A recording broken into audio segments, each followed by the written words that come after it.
Go. I usually got it.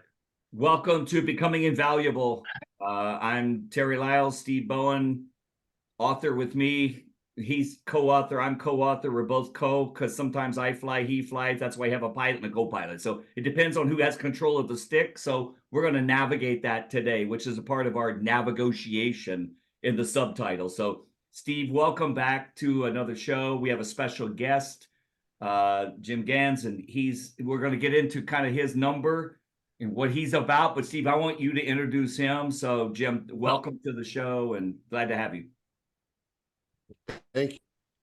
Well, Terry, thank you, and Jim, thank you for joining us today. We're going to have a little bit of fun and have some conversation. And for all of those people out there that don't know you, my introduction is really you're known as 95. So from here on in life, you're 95. And everybody out there, we just want you to know that that's the page number that Jim is on in the book. Correct. And we give everybody that agreed to do the spotlight and a podcast with us, they get a tattoo and they put it on their right arm and they wear it for life. So it could be a temp or a permanent. We'll let you decide, but you're still 95, buddy. Nobody told me that when you originally talked to me, a permanent tattoo. Yeah, well, we didn't want to scare you off until it's printed. Now it's done. So now you're over. It's printed, it's done. Well, look, first of all, I just want to say, Jim, I'm so happy to have you here with us today. Yes. For all of you out there, I've known Jim for quite some time. I don't even know how many years, Jim. At least 31 or 2 years, I think. Maybe another year or two on top of that.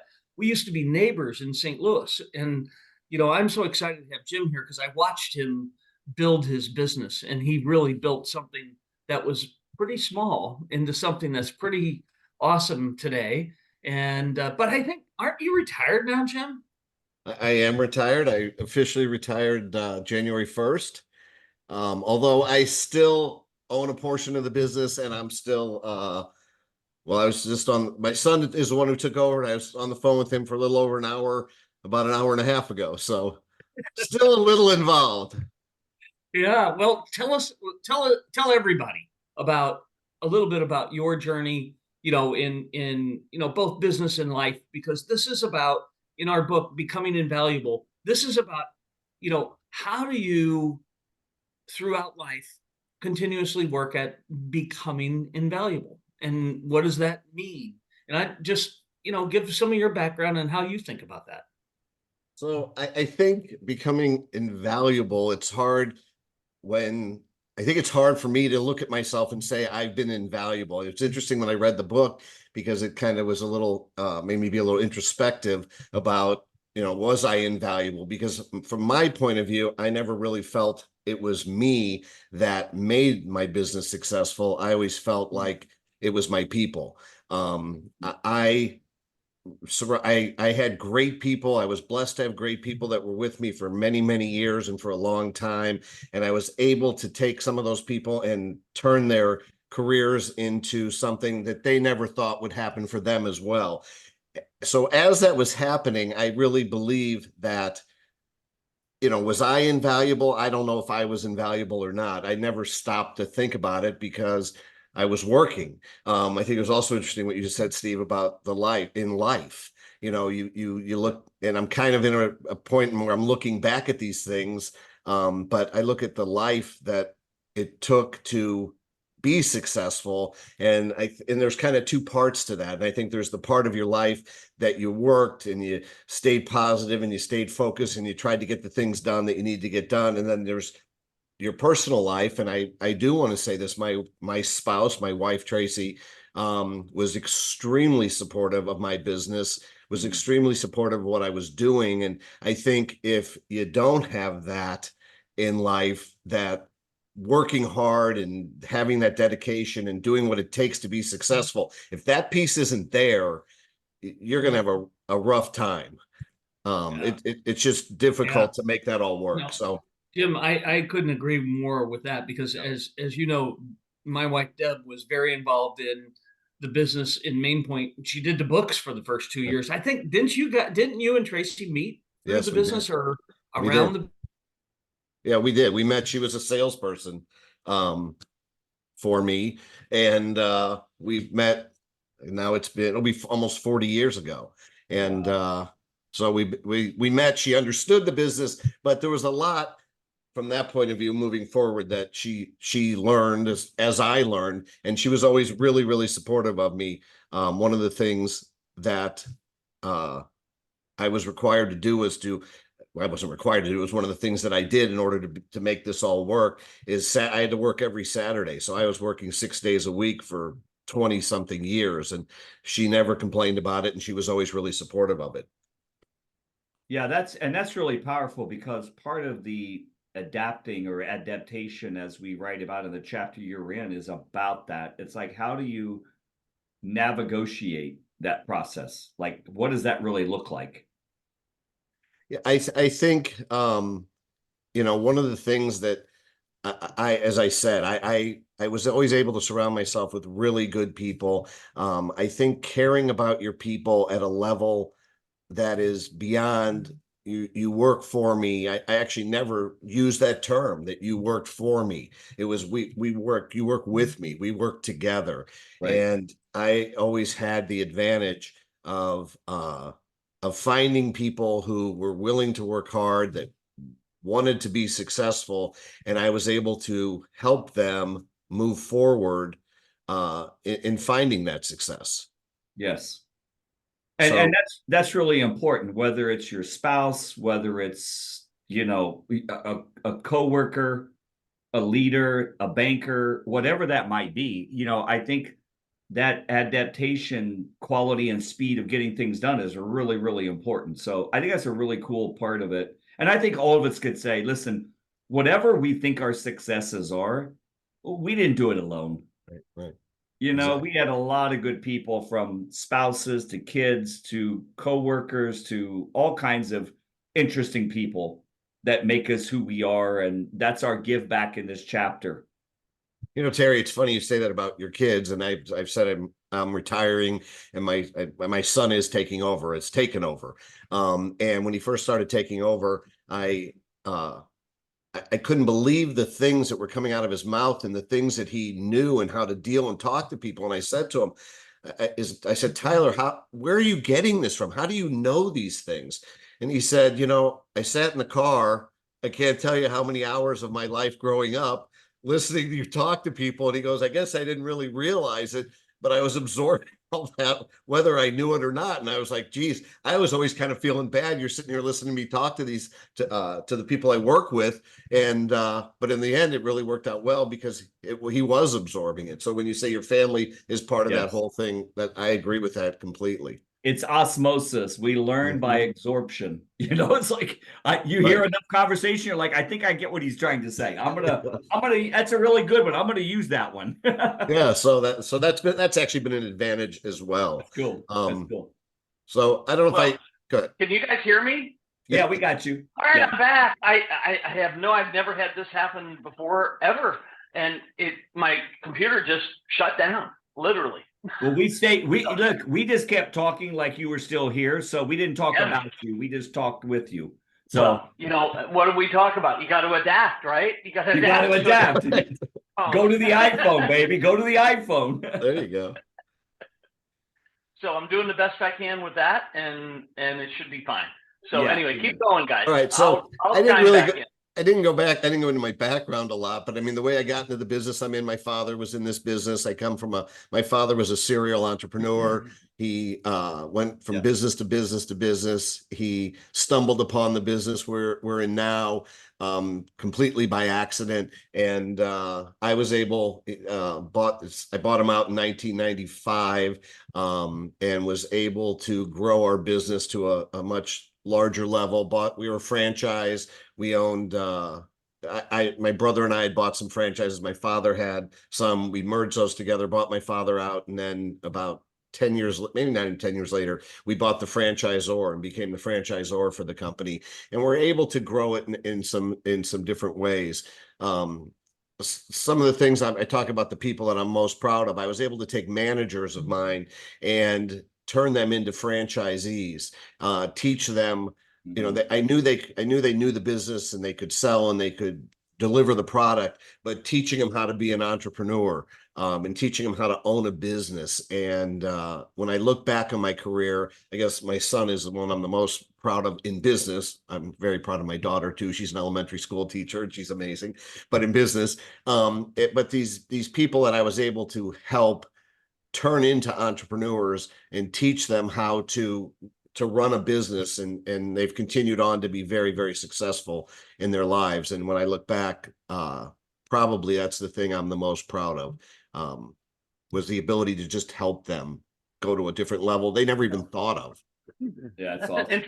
that's an interesting perspective, Jim. I'm sitting here thinking about it. You don't even know about this latest and greatest news, but the company that I built and sold has now gone through 2 CEOs since I exited, and they hired a guy now from internal who literally started with the company as a consultant, has been with the business for 12 years, and worked his way all the way up to being the top salesperson, but not just the top salesperson, the top salesperson in the entire history of the company. Outdid any numbers I ever did.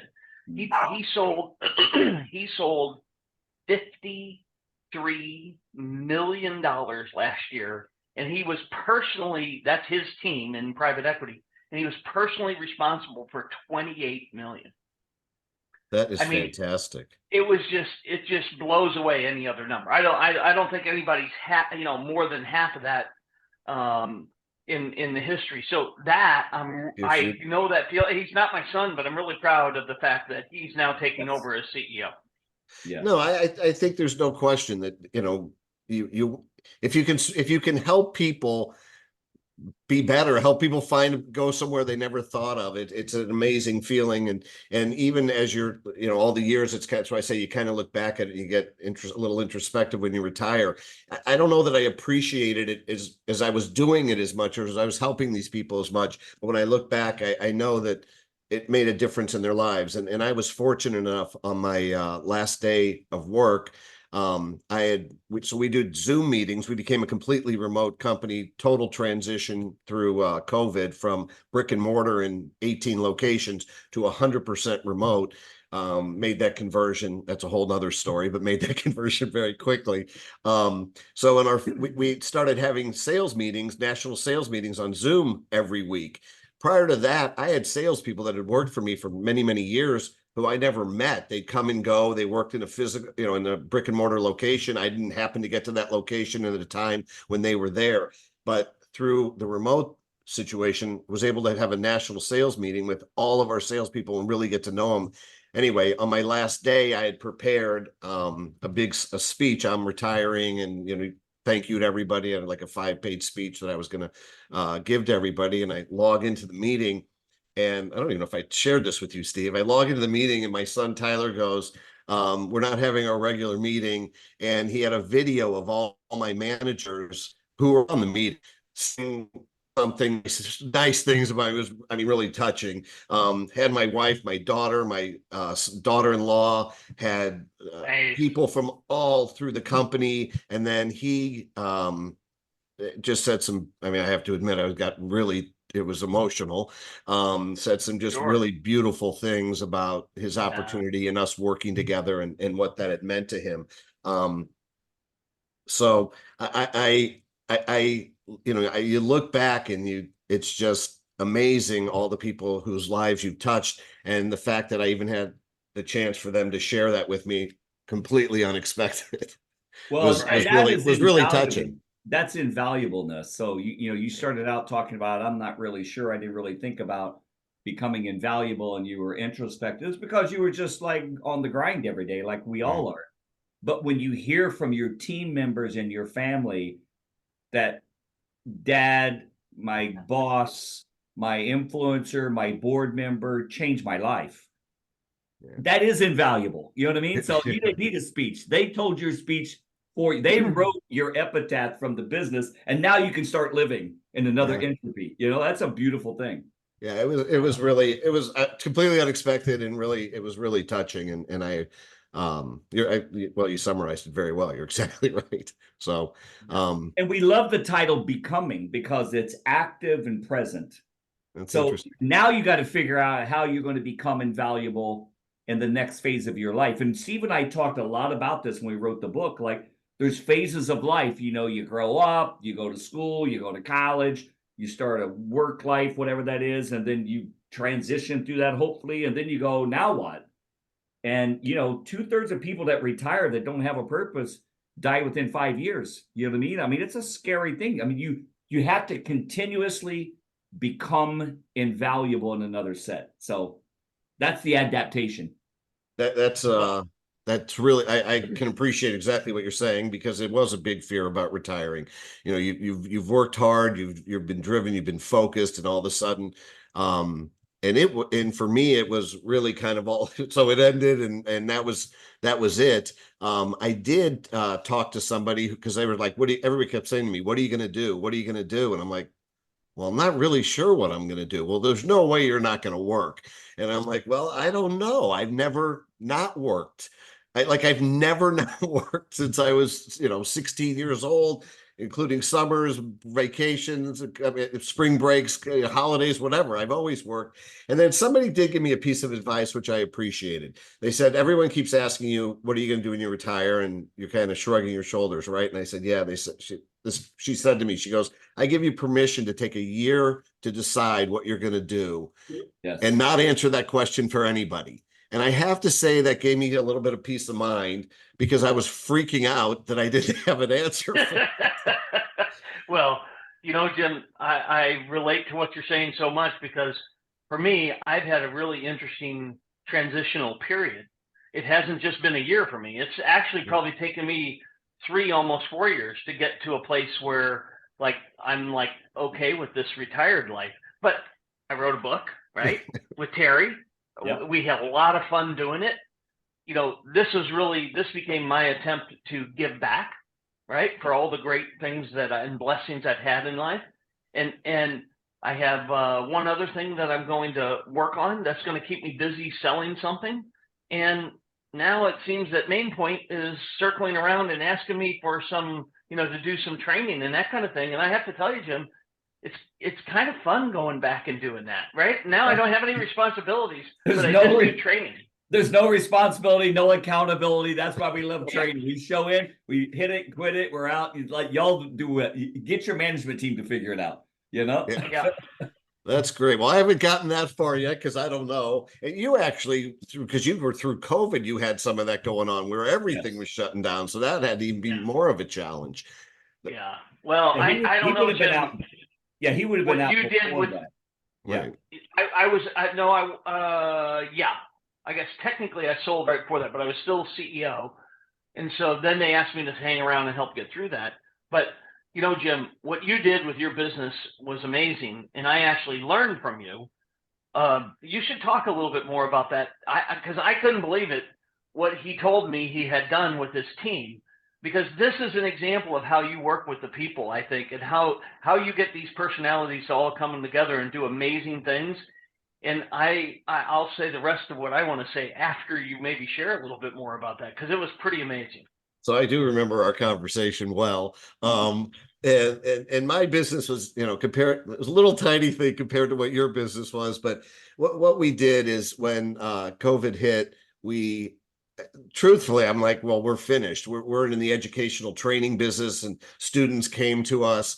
And we had 18 brick and mortar locations, and COVID hits, and I'm like, well, we had to shut the doors. Obviously, nobody knew what was going on, and everyone was afraid for any group gatherings. We certainly weren't going to have classes, and so we put together. I don't even know what made us think of this. My son and I put together teams to handle different parts of our business. And so we put together a technology team.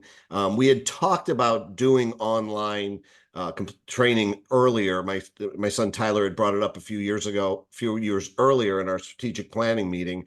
And we had put it off for a few years, and we're going to set money aside and spend 6 months researching it, another 6 months testing it, and then introduce it maybe from when we talked about it, like a year and a half to 2 years later. Well, what happened is we closed the doors on March 23rd, 2020, and decided, well, we need to figure something out. So we put a technology team together. We got our technology people, and we said, we need to figure out how to have all these people in all these different cities go to a class with a specific instructor who might be in a different city who might are also in different programs, and get them into the right Zoom meeting with the right instructor.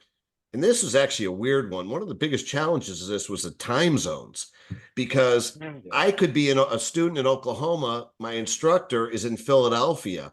And then there's five people from Oregon and people from Florida. So getting all those times, that was one of their biggest challenges, our technology people. Anyway, so their job was to coordinate that. We told them that's what we needed, go do it. We put together how we were going to teach out our current students, and we put a logistics team together and told them to go do it. My assistant, who had also done marketing for us, we told her to go put a customer care department together, because we never had a customer service department because we had all these individual locations. So go put a national customer service department together. And she says to me, well, what do you want me to do? And I said, Jeannie, go figure it out. You're smart. You've always been able to figure out anything I put in front of you. Go. And so she went away and did it. And then we got all of our salespeople together and told them, we have to figure out how we're going to sell this online. We took 7 of our top salespeople and managers, and we said, you guys go out, each one of you. I don't want you talking to each other. Do not talk to each other. I don't want you sharing ideas.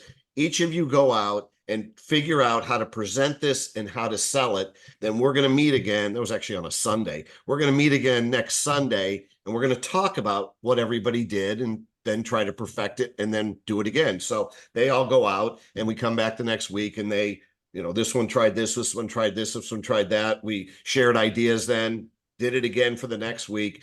And so we were completely shut down for 4 weeks before we were able to get our current students back into classes, taking those classes. Our salespeople figured that out on their own. Our technology person figured it out on her own. Our customer service person figured it out on her own and decided she was 7 days a week, 15 hours a day. She's answering a customer service number as she's trying to hire people and figure this out herself. By that was March 23rd, I remember it well. By the middle of May, our sales were back up to the levels they had been before. We were teaching all of our students that had been out there in our brick and mortar locations, and we continued to grow from there, and then started exceeding our sales from what we had ever done brick and mortar moving forward. So it was let me just say one other thing. It was an amazing story. Sorry. It was an amazing story of people that worked hard, and I left this part of it out. So we had let our people go when we thought we were closing down. We're like, we can't pay all these employees because we don't even have a business going right now. So we're like, we need to figure out how we're going to keep everybody. And so every week, as we would develop what we were doing, we were hiring more and more and more people back. The salespeople all could start working and getting commissions again. We hired all these customer care people. So what happened, and this is probably what was the most amazing thing to me, my salespeople, my content team people, the technology people, all the people Tyler and I put together on each of these meetings, their biggest concern wasn't how much money are we making, what's our commission, what are we doing? It was, how many people do we bring back this week? How many people do we bring back this week? And that was all anybody cared about until we got everybody back by maybe the middle of May. And it was amazing to watch just the caring of everybody. Wow. And that's what it motivated them to. Everybody was suffering at that time, as you recall. Yeah. Nobody knew. Yeah. There was all this uncertainty, and to be able to join together and make sure, it was a couple hundred people with part-time people, all were back working. It was really amazing to watch. Wow. Well, Jim, I remember the story so well. I just want everybody to be connected with the fact that you did the transition in 4 weeks. Right. And then in addition to that, you were back at the business level you were at previous to COVID by mid-May, 8 weeks later, which is just phenomenal. So in somewhere in the middle of that April, May timeframe, because I know it was in April, Jim, because I talked to you and I remember talking about this and I said, well, excuse my language, shit, if Jim could do this, I can do this at Main Point. So exactly. I gave everybody on May 1st, or excuse me, on maybe it was May, but I gave everybody a target. I said, okay, on May 1st, you have 30 days. By June 1st, we're operating our business completely remotely with our existing client base because they're going to come back first, and then we're going to figure out the rest of it. And while we had to let some people go, we did not pull off the feat that you pulled off, Jim. It took us literally until 2023 to exceed our pre-COVID 2019 numbers. And so it was a big recovery, but man, without that, watching you do that and talking about it and how you did it with the people, I did the same thing. I created a few teams and I said, go figure, I don't know how you're going to do it. Go figure it out. And that is that adaptability part that we tried to highlight. And that's why we wanted you in this chapter, Jim, because, you know, your story is very powerful and not everybody fared that well through COVID. I mean, there were businesses that are lost forever, family-owned businesses, been around for 100 years that just couldn't survive because they just didn't have the fabric and those kind of resources. And, you know, it was really an BC AD kind of moment in our lifetime, COVID, you know, because look at us now. We're all on a Zoom call. I didn't even know what Zoom was before COVID. You know what I mean? We should have all invested in Zoom. We didn't know it existed.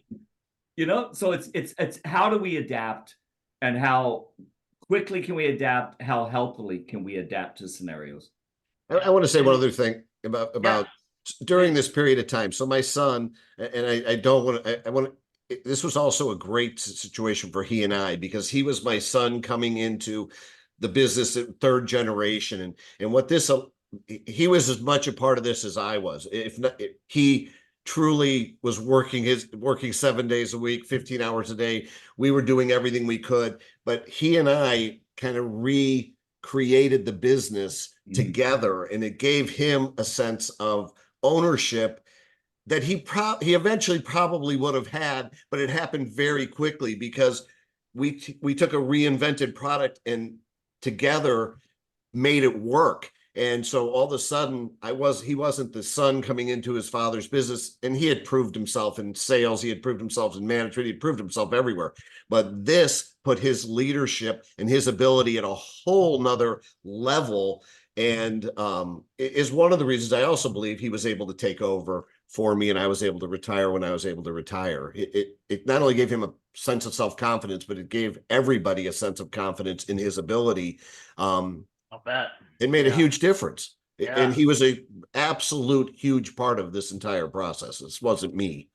Well, one of the phrases I've always liked is, if you're going to be a leader, you need people to follow you. And so what it created was an opportunity for the people to start following him, and not just, not you, I don't mean it in the wrong way, not just you, but now they were following you and him. And that's just a phenomenal transition in and of itself.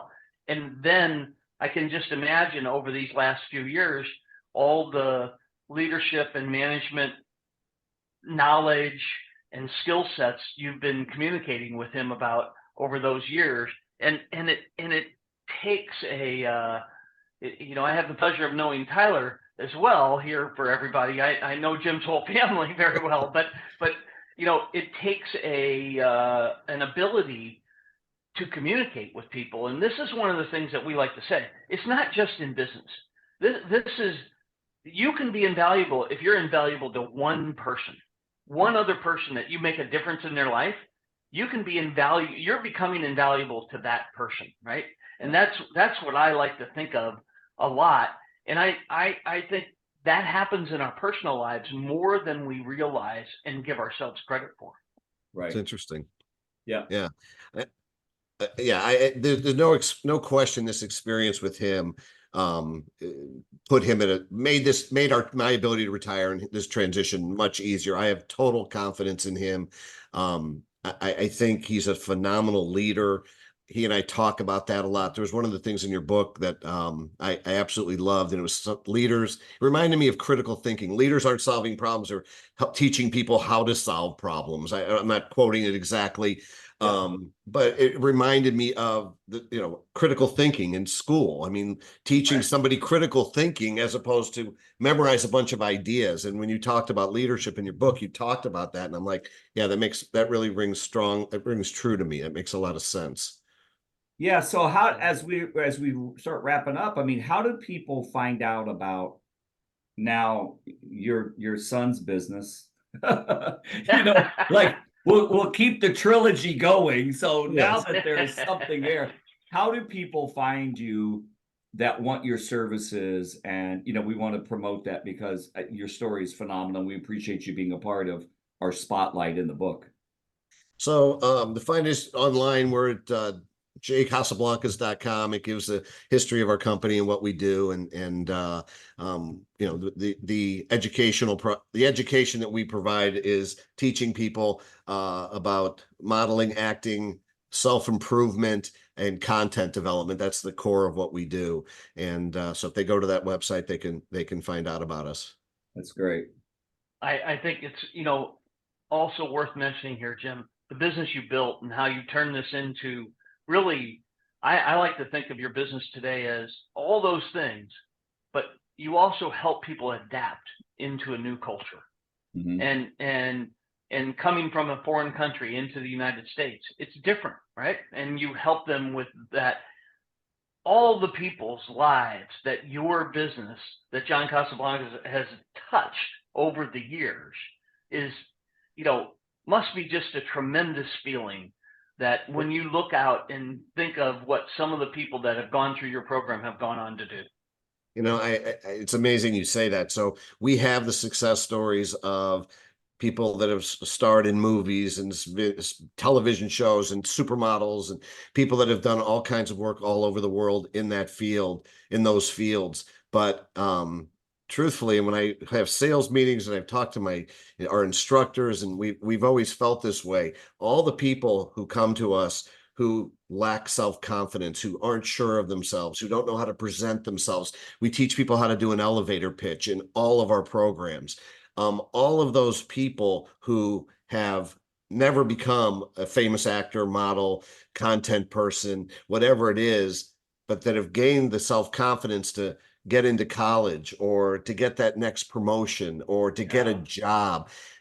And we don't even know that we have letters from parents and letters from people that tell us that, but all the thousands of people over my career that I don't even know where it went and how it impacted them. It is something that is really powerful and something that I'm really proud of. I look back and I know we made a difference in all these people's lives. And that is becoming invaluable. I mean, and you helped other people. That's why Steve and I, it took us a long time to come up with the title because we had a working title. It wasn't really this, but you start there. It's like any content. You have to have a focus. You start somewhere, but then as we kept talking about it, it really became kind of a true north for what he and I talked all this time about. And like you said, for the lives you impact and the lives that all of us impact, we'll never really truly know. And not that we need to, but having the belief system that we're impacting people's lives right now is worth it, whatever that is. There's a value to that. And your book is, I have to tell you, I gave it to my son and I'm like, you need to read this. This is nice. There's there's great stuff in there. Really good. Well, we'll interview him to get the other side of the story. I finally got that old guy out of here. That might be a Awesome. really fun podcast. To It do, would Terry. be. It would be. You can interview my son. I'm sure you'd hear a very different story. So whatever. It is what it is. I'm calling Tyler right after we conclude. this. Exactly. We're gonna schedule him for the next one. Yeah, he's way more interesting than me. Now, Steve, any final thoughts? We're gonna wrap up here, but any Well, final- I just want to say this is what I wanted to really bring out. So, think about it, Jim. You're transitioning into this thing we all call retirement. I don't really think of it as retirement. It's this different phase of life. But what you have is you have that beautiful magic carpet that's floating you in the air, knowing you've touched so many people's lives. And that is why we have you in the book. That's why we wanted you on the podcast with us, because it's just an amazing story. It really is. And I know we don't like to think sometimes of our own amazing story, but we like thinking about your amazing story. So thank you so much, Jim, for joining us on this podcast. Terry, I'll let you wrap things up, and we'll go from there. Yeah, great to have you, Jim. You can find us at becominginvaluable.com. It's really easy. You can also find us on all the book platforms, Amazon and others. We've sold out on Amazon a few times. It was kind of fun, actually, to watch it happen. They fell behind. We're like, really? So you're killing me here, but it was all good. So we recovered. Don't forget. Yeah. The audiobook is probably out next week, right? That's Our correct. audiobook will be out next week on Amazon. And, we look forward to hopefully touching a few more people through that. We definitely do. So becominginvaluable.com. Jim Gans, thank you for being a part of our book, this show. Blessings to you, your family, your business, Tyler and all the above. Steve, thank you for introducing all of us together. And we'll do something again, probably with Tyler, but we'll do something again. We'll give you a heads up. Okay, so thank you guys for being here. Becominginvaluable.com. Thanks. Have a great day. Thank you. Bye-bye. All right. So